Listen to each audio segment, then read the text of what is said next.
All right, Gearheads, we're very excited. We have a fantastic race driver who just got through with the Roar at the 24, Ben Barnicoat. Ben, welcome to Speed City. Great to be here. Thanks for having me on the show. Yeah, thanks for coming on. And thank you. I guess you just got out of the car and got all showered up, huh? Yeah, that's it. My hair's still a little bit wet if you look close. Literally fresh out the shower and on the show for you guys. But no, it's been a good day. It's my first time racing at Daytona. Enjoyed it. And yeah, good to round the day out like this.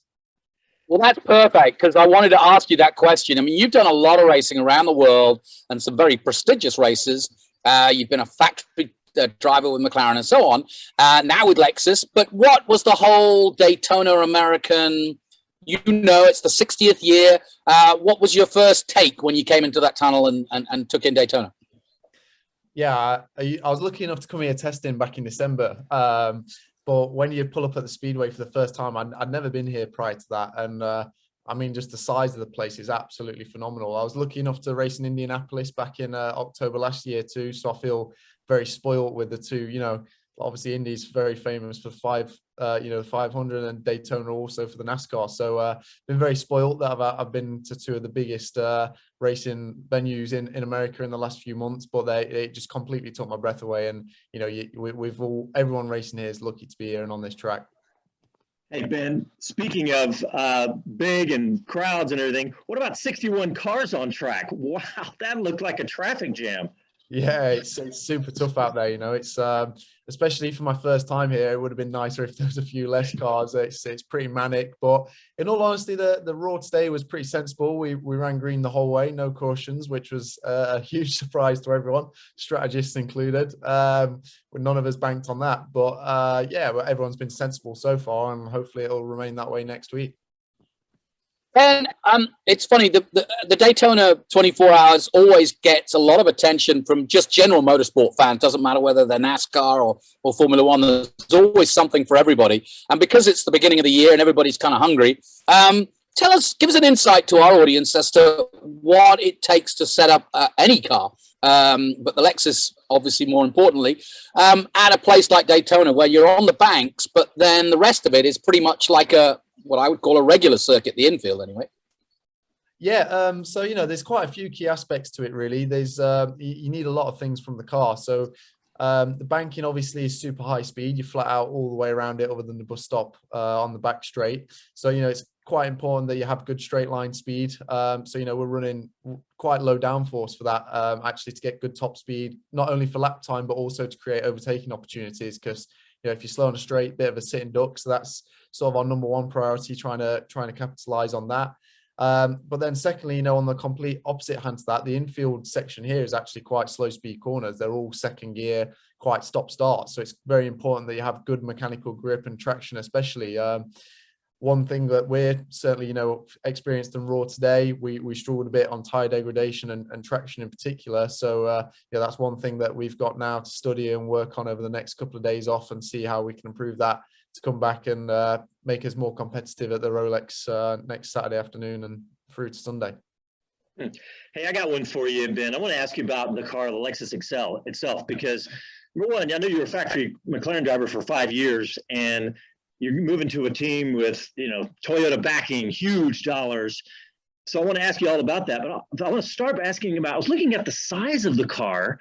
It looked huge to me. I saw it compared to the Corvette, and I was like, it was behind the Corvette, and I was like, that thing looks huge. Was that like the big BMW on social media? Or was it the real deal? Is it a big car? No, it's certainly not as big as the old BMW on social media. That thing was a tank. But I mean, the Lexus RCF GT3 is a big car, and that's something that I'm definitely having to adapt to, coming from McLaren, which is quite Corvette-like and quite small and petite.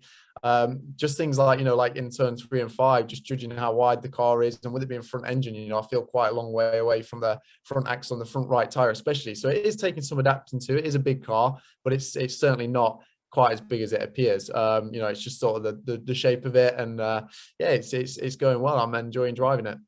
Well, what about the difference, though? Real quick, what about the difference of moving from that team to a big factory team like this?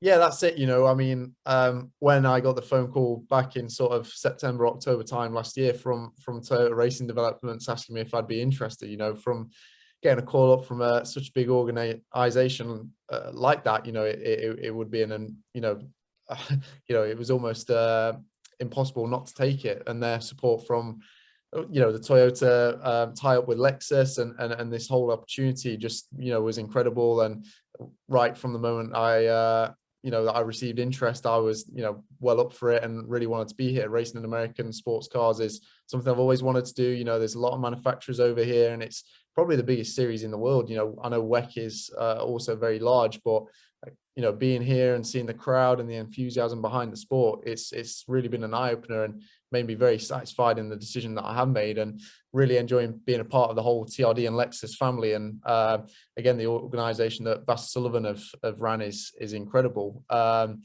McLaren was good for me. I really enjoyed my time there, but as I mentioned earlier on, that program was a little bit more customer focused and not quite pro racing. And here you really feel all the the resource and push and everything from Lexus and TRD into the Bass Sullivan team. And although our car's a little older than our competition, we're really maximizing it and getting everything out of it. And I can't ask any more of all those guys back at the team working their butts off to give us the best car we can have. Awesome. I've seen the results over the years, Ben, with Lexus, and I was at Mid-Ohio last year and had a chat with both Jack and Carl Kirkwood about the car. And it's always been competitive. But how does it stack up this year for next weekend against the competition you've got in Pro? Well, I mean, look, the step up to GTD Pro, we're going against real big names in Corvette, BMW, Porsche have got strong cars, Mercedes, all the big manufacturers are giving this a huge push. So, we're certainly going to have to work extremely hard to get this done. I feel that the car's stacking up well. It's just super tight. It's hard to tell as well. The Corvettes seem to be sandbagging quite aggressively along with the BMWs. So none of us have, I'm not going to lie about that. It's quite clear just looking at the stats that they're playing games. But aside from those guys, we seem to be in the mix. We're a little bit behind the Porsche today. They seem to be very good on tyre wear and be able to push it quite hard until the end. We were sort of right there with them at the start and dropped away towards the end of the stints, which we've got to work on for next week. But we're certainly in the mix, which is where you want to be. This race, sometimes the way it works with the cautions and stuff, as long as you've got something that you're there and in the mix, we're going to be okay and fight to the end. Okay, so you guys got a week, right? We got a week before the race. Yep. There's a lot of work for the engineers. They're going to be bugging you about your input and all that. But are you going to, what does your next week look like? And do you get some time to yourself a little bit at all? Well, I mean, a little bit, but we're all here for one job, and we're all staying out here in Daytona to be here and ready for the Rolex next week. So certainly tomorrow I'm going to be doing my report, submitting that to the engineer. Just we've already had our debrief today at the track, but just really reiterating my points. And there's how it is, you always sleep on these things and come up with a couple of extra ideas on where you want to do that. So tomorrow's focus is making sure me, Jack and Carl are all on the same wavelengths as the engineer on the areas where we need to improve. Then Tuesday, we'll probably have a little bit of time off to ourselves, just relax, make sure we're ready for it. And then Wednesday, we'll be back at the track, a couple of media duties ahead of being back on track Thursday. So there's really not a lot of time off at all. Like I said, we're here for one job. We've just been running this weekend. We've had a good solid week. No issues at all with the car. It's not missed a beat, but now's the time to turn up the tempo and get what we want next weekend. Most important thing is, Ben, you're with another Northerner with Jack Hawksworth. So have you taught Kirkwood to drink tea, and how many cups can you get through of a 24-hour race? We're not taught him to drink tea just yet, but we've taught him plenty of other things about British culture, which has been great. I mean, the vibe that we have, Jack and Carl already drove together last year. Yeah. And I was new to it, but I certainly don't feel new. I've slotted right in here and having an absolute, I'm having an amazing time. The whole team, Toyota, Bass Sullivan, they've all welcomed me so well, and they're pushing me hard. Like Toyota have got the huge training and fitness facility called TPC in Charlotte, and I've already been there for a week prior to coming here to the Raw. Making sure I'm all physically in top shape, and I've been there with Kyle and Jack, and we're pushing each other hard. The team chemistry is amazing, and we're really having a great time. On that issue, I mean, you know, do you not? I mean, I know you've been around and you've been around the houses, and you're a very accomplished driver yourself. But do you not pinch yourself when you look down the pit lane and there's Jimmy Johnson and Bourdais and Dixon and all these guys? I mean, wow, that must be pretty impressive. Yeah, exactly. You know, and that's why I'm here. That all those guys are here, and there's a lot of people tuning in and watching them. And you know, if I'm out there doing the best job that I can and shining under those lights, that's exactly what I want to do. I've been very good in Europe and done a good job there. And like I said, when this opportunity came, it's just another great, you know, a great chance for me to shine under the lights of all these people that are out there watching. But yeah, you know, to be on the track with all these, you know, one of the most successful IndyCar drivers of all time and things like that, it's just amazing for me. And yeah, happy to be here. Ben Barnicoat, I want to ask you, we didn't really do an introduction just worthy, because you have a fantastic career, and I don't want to try to summarize it. You summarize it for us. Tell us about your career. I mean, because you're obviously, you wouldn't be on that team if you weren't a badass driver. Yeah, no, it's very nice of you to say that. Yeah, look, I mean, I started out in karting in the UK, was very successful there. And luckily in 2010, at the end of that season, I got picked up by a foundation called the Racing Steps Foundation, which was basically a charity that funded young British drivers who had, you know, talent, but not necessarily the funds to make a career out of motor racing. And they really, you know, took me to great heights within the sport. I then moved into European karting, was European champion in 2012 against the likes of Verstappen and Leclerc, before moving into cars, won the Formula Renault NEC championship in 2014, was very successful in Euro Cup in 2015, and 2016 made the step up into FIA Formula 3, which was a bit of a mixed bag. I won races at the start of the season and had a very good start to that campaign, and the championship was looking good, and then fell away towards the end of the year. And unfortunately, end of 2016, the Racing Steps Foundation came to an end, not only for me, but for the entire program. You know, that served a great purpose to us all. That given us all, you know, fantastic opportunities to make it into motor racing. And that's when I took the step to GTs and in with McLaren. I was part of their young driver program for the Formula One team. They took me on board in the GT side of things, and I was there from 2017 through till the end of last year, and you know, achieved many good things. British GT wins, Gulf 12 hours win, second at Bathurst 12 hour, had a great run at Spa in 2021. So no, I had a great time there, and it was a tough place to leave, but you know, it was yeah, I'm very excited to be here.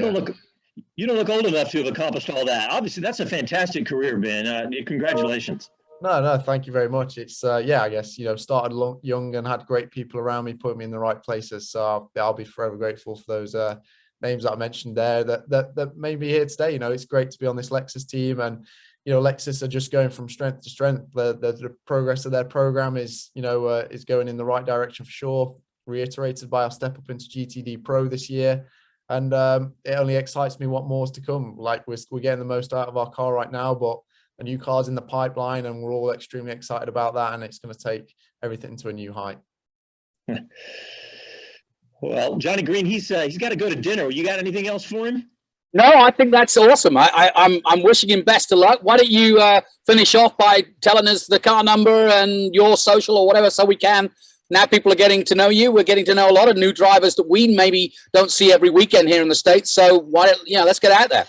Yep. No, thanks for that. So I'll be running, yeah, the Rolex 24 in the IMSA WeatherTech series for Buster Sullivan Racing in the number 14 GTD Pro. So yeah, please tune in. My socials are at Ben_Barnicoat on Instagram and just at Ben Barnicoat on Twitter.